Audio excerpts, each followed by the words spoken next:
Assalamualaikum warahmatullahi wabarakatuh. Terima kasih kepada para mahasiswa yang telah berkenan mendengarkan dan hadir dalam perkuliahan hari ini, yaitu mata kuliah Perencanaan Bangunan Keairan materi ke-15 atau pertemuan ke-15 dengan judul Sistem Pengoperasian, Pemeliharaan, dan Pengelolaan Waduk. Indikator. Mahasiswa bisa menjelaskan secara sederhana lingkup kegiatan operasi waduk, penyusunan pola operasi waduk, rencana tahunan operasi waduk, RTOW, pelaksanaan operasi waduk, laporan pelaksana operasional waduk, operasi pintu dan katup. B. Mahasiswa bisa menjelaskan secara sederhana pelaksanaan operasi waduk dan rencana tahunan operasi waduk tunggal. Kemudian C. Menjelaskan secara sederhana pelaksanaan operasional waduk dan rencana tahunan operasional waduk seri atau kaskade. D. Menjelaskan secara sederhana pelaksanaan operasional waduk. E. Menjelaskan secara sederhana organisasi pelaksanaan waduk. Kita lanjutkan. Ini latar belakang. Manfaat waduk bagi masyarakat meliputi penyediaan air baku, industri, air minum, dan lain-lain. C. Pembangkit tenaga listrik. D. Pengendalian banjir. E. Pemeliharaan sungai atau penggelontoran dan lain-lainnya. Ini pengoperasian waduk dipengaruhi oleh komponen sistem waduk yang terkait antara lain: air tampungan waduk, B. Bangunan fasilitas pengambilan dan pengeluaran, C. Instrumen pengontrol dan pemantau, E. Sepadan waduk, D. E. Daerah tangkapan waduk, F. Sistem pengelolaan manajemen waduk. Ini lingkup kegiatan operasi waduk. Kegiatan operasi waduk meliputi A. Pengumpulan dan pengelolaan data hidrologi untuk perkiraan air masuk, ketersediaan air waduk, dan peramalan banjir. B. Menyusun pola operasional waduk atau POW. C. Menyusun rencana tahunan operasional waduk RTOW. D. Melaksanakan dan melakukan pelaksanaan operasi waduk. E. Melaksanakan operasi waduk pada kondisi darurat. F. Pemeriksaan operasional pelaksanaan dalam rangka mengetahui kondisi kebutuhan pemeliharaan, baik perbaikan, penggantian biaya operasional. G. Penyusunan laporan dan dokumentasi. Ini penyusunan pola operasional waduk. Pertimbangan penyusunan pola operasional waduk. A. Pola operasional waduk harus dibuat secara awal waduk tersebut mulai dioperasikan dan ditinjau ulang minimal 5 tahun sekali sesuai dengan perkembangan kondisi waduk maupun perubahan kemanfaatan dan fungsinya. B. Pola operasional waduk paling sedikit memuat tata cara pengeluaran air dari waduk sesuai dengan kondisi volume dan atau elevasi air waduk dan kebutuhan air serta kapasitas sesuai sungai di hilir bendung atau di hulu bendung. C.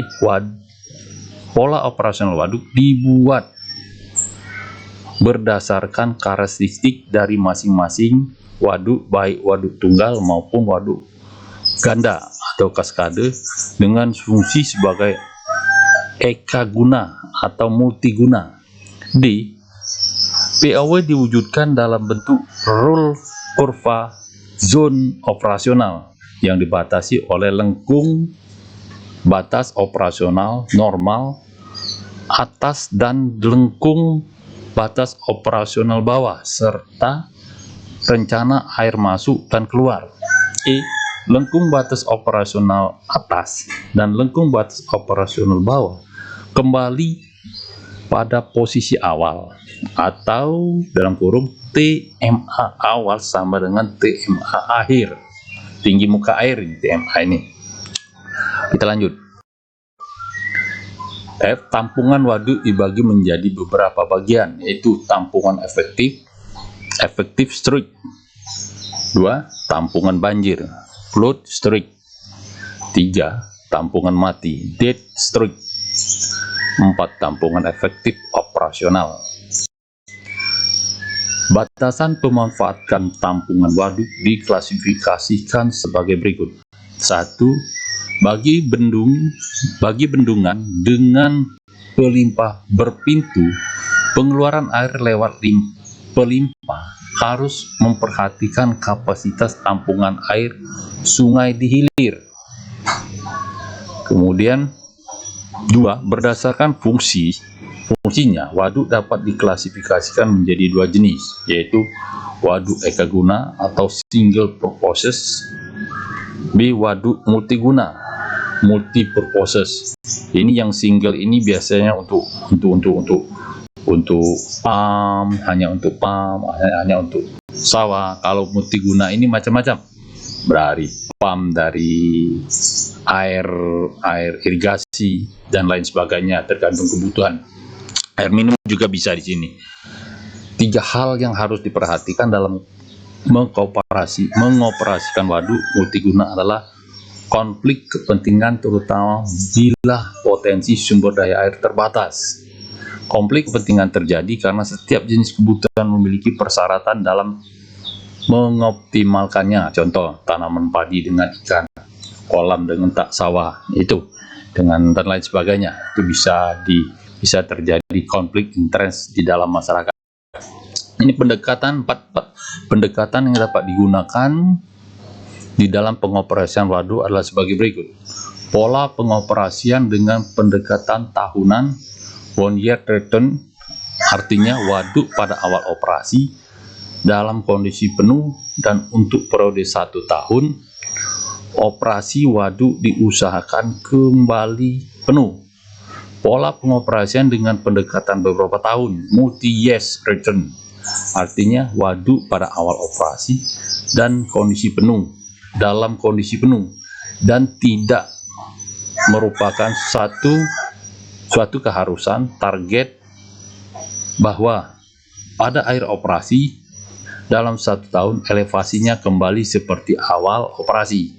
Elevasi muka air dalam kondisi penuh kembali setelah beberapa tahun operasi. 2. Dasar penyusunan POW. A. Jadwal atau prosedur pengisian dan pengeluaran air. B.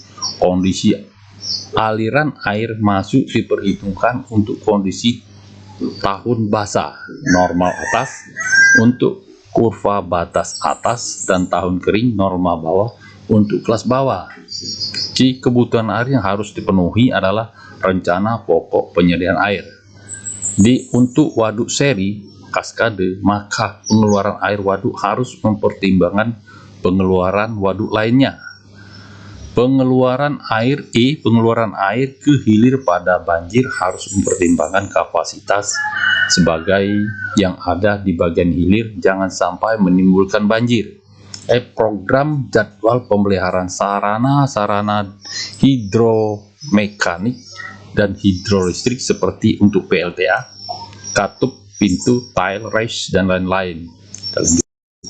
Ini keamanan bendung harus diperhatikan dalam penurunan muka air waduk yang terlalu cepat atau terlalu rendah yang dapat menimbulkan terjadinya potensi longsor, penurunan, retak-retak, dan lain sebagainya.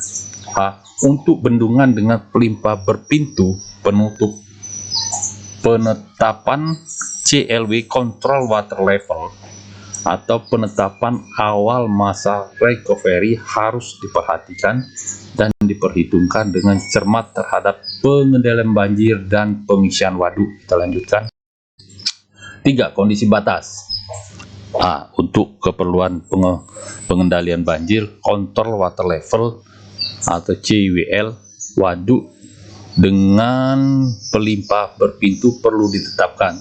Tinggi muka air waduk harus dijaga pada waktu-waktu tertentu, tidak boleh sampai melebihi CWL atau kontrol water level, dengan tetap memperhatikan bahwa waduk akan tetap penuh pada saat air musim hujan dalam kurung waktu pengisian.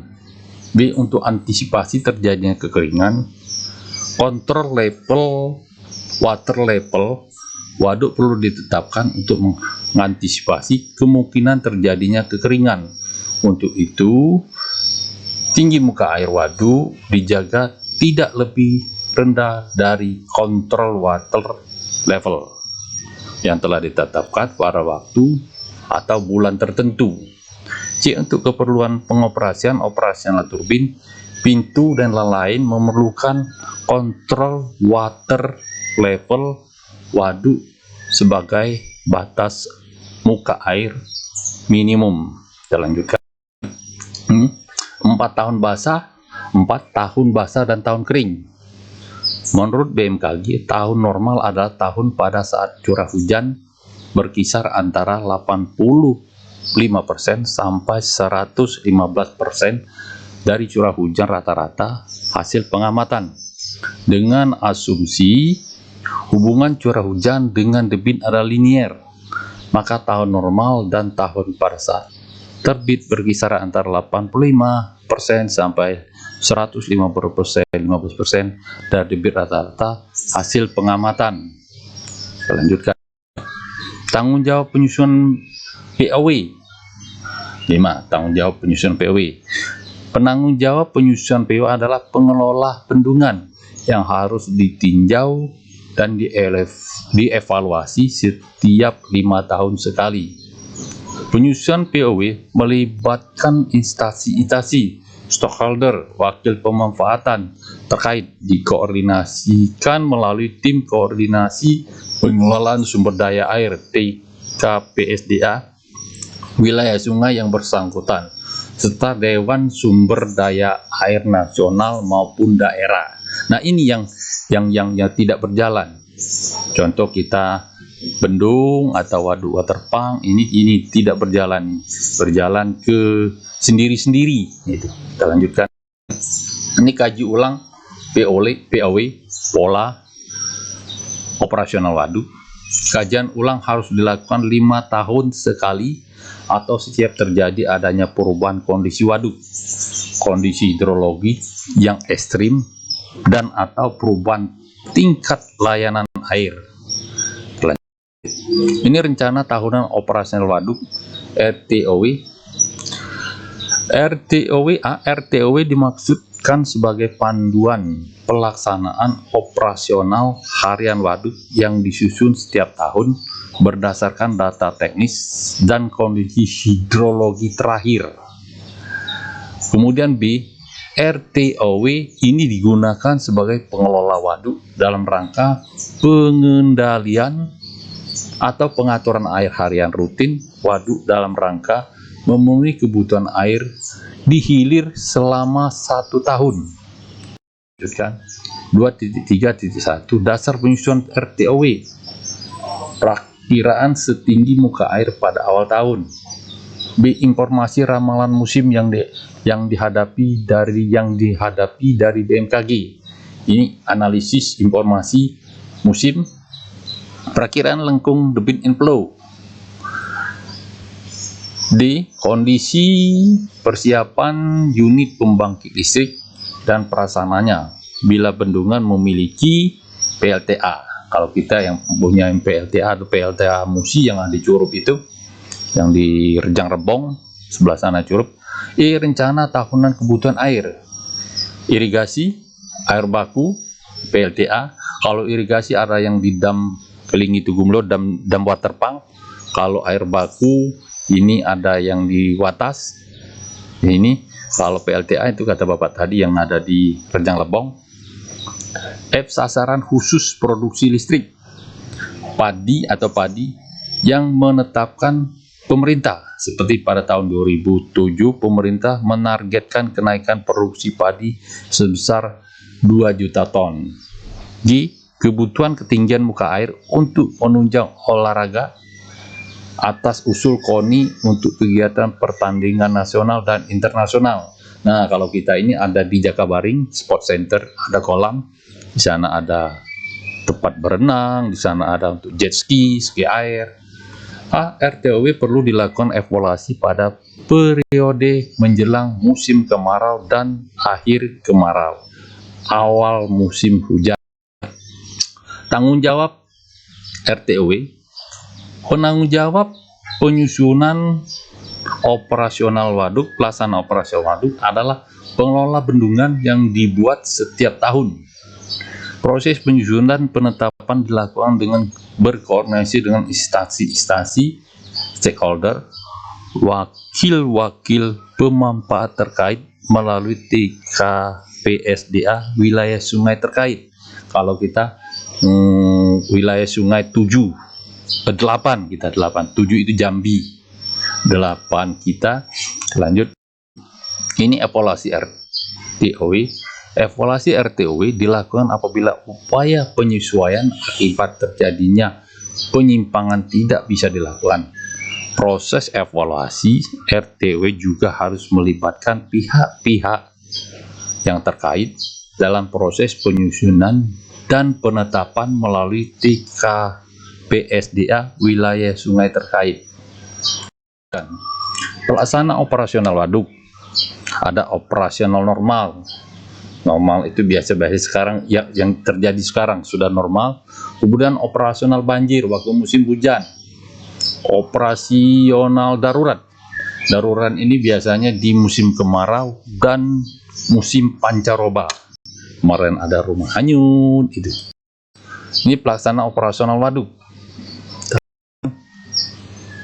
Di dalam pelaksanaan operasional waduk terkait dengan pencatatan data hidrologi dan operasional waduk, seperti pencatatan data hidrologi dan klimatologi antara lain debit sungai, curah hujan, evapotranspirasi, suhu, kecepatan angin dan lain-lain.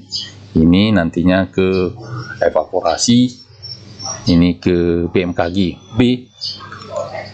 Pencatatan data operasional waduk antara lain tinggi muka air waduk, debit masuk inflow, debit keluar outflow, dan masing-masing bangunan fasilitas, energi pembangkit dan operasional peralatan elektromekanikal dan lainnya. C.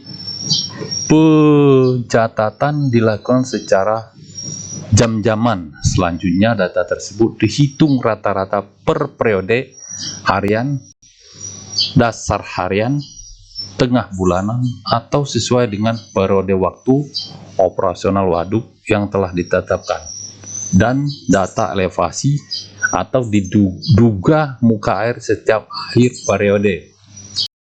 Kita lanjutkan evaluasi. Evaluasi dilakukan dengan membandingkan data hasil pencatatan data hidrologi dan operasional waduk terhadap rencana atau RTOW yang ada masing-masing terhadap kondisi cuaca, debit, tampungan waduk, maupun pemberian air, irigasi, dan lain-lainnya.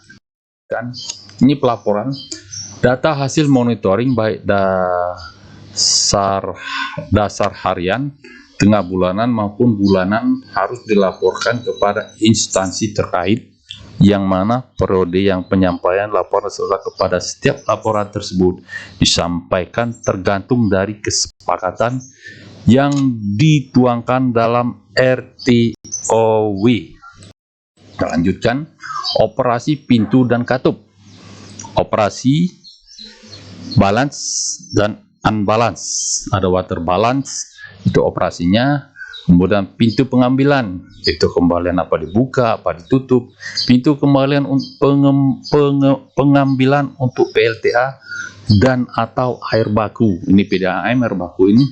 Pintu pengambilan untuk irigasi, itu yang ada di waterpump itu bisa dikontrol Halau Jet Valve HJF mengatur pengeluaran air dari waduk ke bagian hilir. Jadi bisa diatur 4 pintu pelimpah, 5 pintu darurat atau emergency release.